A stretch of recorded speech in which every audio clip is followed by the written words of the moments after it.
మనకు స్వాతంత్రం వచ్చి 75 సంవత్సరాలు అయింది. మనము పాకిస్తాన్ తోటి ఎప్పటికీ బాధలు పడుతూనే ఉన్నాం.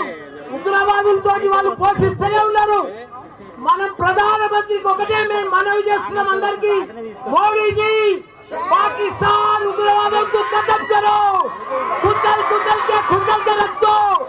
एक जिंदगी में फिर अपना भारत का तरफ नहीं देख रहा हो लोग।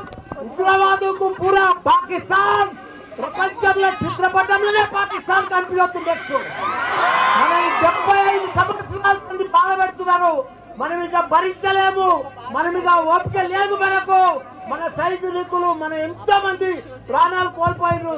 ఈ రోజు కూడా మన తెలుగు బిడ్డ మురళీ నాయక్ గారు చనిపోయారు. ఆయనకు కూడా పెద్ద ఎత్తున సంతానం. ఆయన మనం ఎంత ఇచ్చినా ఆయన లోటు తీర్చలేము. ఆయన కుటుంబానికి కూడా చెప్తున్నాం. మనం మాత్రం ఇప్పుడు వదిలేదే లేదు.